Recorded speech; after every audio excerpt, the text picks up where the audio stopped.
Situação do Felipe Coutinho passa a ser delicadíssima. Ele não pode mais treinar no Vasco. Tivemos demissão ontem à noite. A logística do Vasco está nas mãos da CBF e a saúde financeira do clube melhorou. Beleza pura, povão vascaíno. Que bom ter você de volta aqui no meu canal, que a cada dia cresce graças ao seu like. Dá uma olhada nesse ônibus que está passando aí, que é a cara do ônibus escolar dos Estados Unidos, ó. Que a gente vê nos filmes, né? Se inscreva no canal, deixe o seu like. Juntos, vamos chegar à marca dos 100 mil. Eu vou rodar a vinheta e na volta, só da Vasco.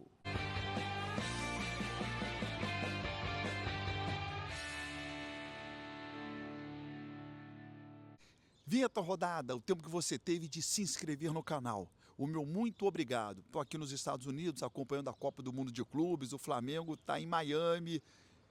Regressa na noite de hoje, chega terça-feira no Rio de Janeiro, uma boa viagem à delegação rubro-negra, uma boa viagem, né, aos jogadores do Botafogo. O Fluminense joga hoje contra a Inter de Milão.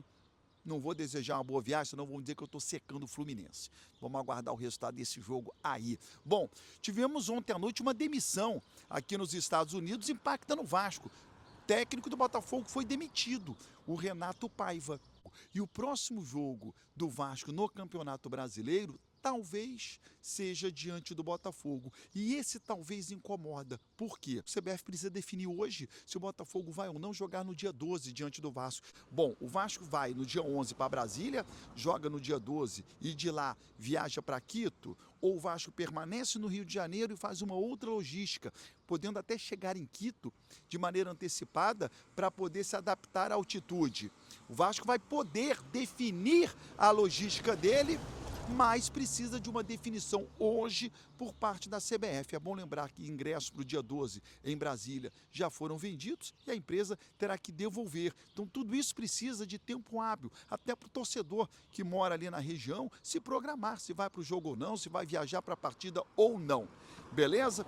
Atenção sobre Felipe Coutinho, porque a situação ela é delicadíssima. Você precisa entender, na Inglaterra já é de tarde, há um fuso horário grande e uma definição não aconteceu. Antes de eu falar sobre o Felipe Coutinho, precisamos saber sobre a saúde financeira do clube, que melhorou. Nós sabemos que o Vasco está aí em 3 caminhos, eu digo isso sempre, o do futebol, seguindo aí nas competições. Temos o litígio com a 777, que o Vasco Associativo está no controle, foi confirmado pela Justiça e segue na arbitragem sem previsão para finalizar. Não temos ainda realmente uma data para que esse litígio acabe. E terceiro, a recuperação judicial do Vasco. Pois é, na recuperação foi apresentado o relatório mensal de atividades. É aquele relatório que o Vasco aponta a saúde financeira do clube. Ele é um acúmulo aí dos 4 primeiros meses do ano de 2025. Esse relatório mostrou alguns pontos aí muito importantes. Veja, nós temos nesse relatório que o Vasco fechou abril de 2025 com um superávit, veja, positivo em R$ 786 mil e um saldo no caixa de 1,4 milhão. Positivo para essa primeira parte do ano, vamos colocar assim, de janeiro a abril.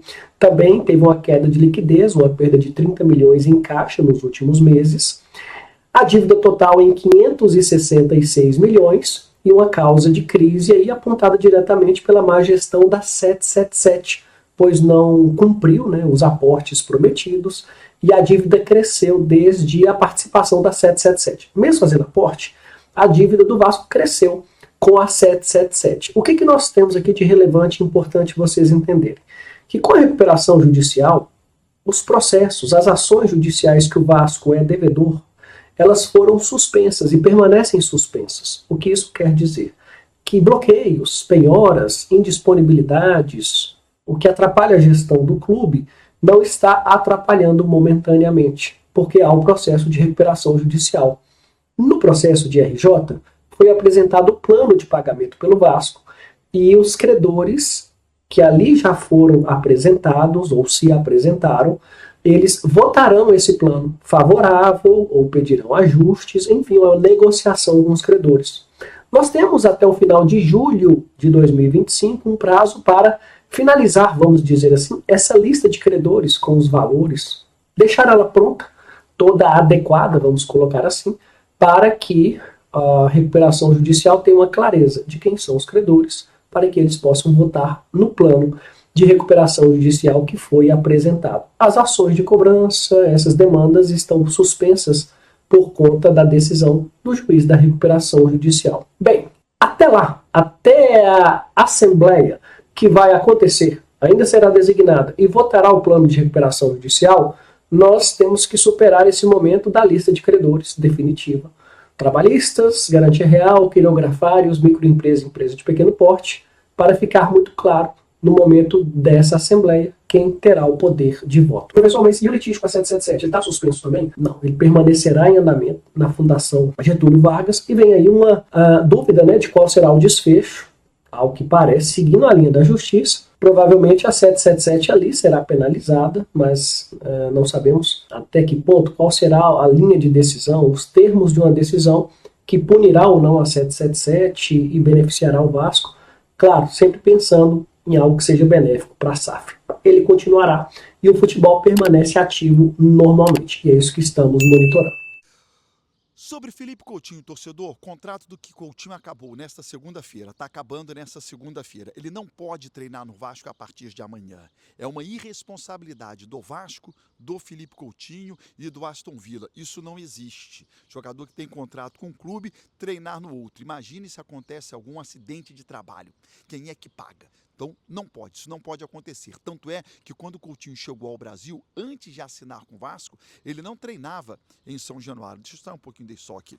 Ele não treinava em São Januário, ele treinava à parte, treinava na casa dele, que tem um campinho, treinava com personal, mas não treinava no CT Moacir Barbosa, não treinava no Vasco porque não pode. Ele tem contrato com outro clube, não pode nem vestir a camisa de uma outra equipe. Então o Vasco precisa definir nessa segunda-feira a situação com o Aston Villa, mas há um detalhe importante, que é o fuso horário de 5 horas. Então, por exemplo, 2 da tarde no Brasil, o expediente da Inglaterra já acabou.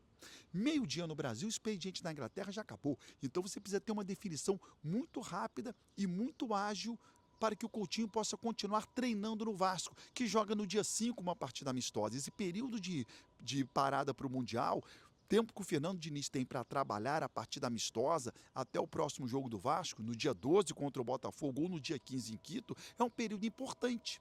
E não ter o Felipe Coutinho, que é o principal jogador do Vasco, é o jogador mais caro do elenco, é o talento da equipe e que a gente acredita que vai render ainda mais com o Fernando Diniz, é importante ter esse cara nesse período de treinamento aí. Todos nós sabíamos que o contrato do Coutinho ia terminar hoje. Todos nós sabíamos. E o Vasco não acelerou? Ou o Aston Villa não acelerou? Quem é que colocou o pé no freio aí e deixou essa situação acontecer para essa segunda-feira? E ele não poder treinar a partir de amanhã? Puxa vida, há que se ter uma definição rapidíssima em relação ao Felipe Coutinho. Tentei contrato com a assessoria de imprensa do Felipe Coutinho, que preferiu o silêncio, não me deu qualquer resposta se existe alguém ligado ao staff do Coutinho na Inglaterra, negociando ou não com o Aston Villa. Se inscreva no canal, ative as notificações e até o próximo vídeo.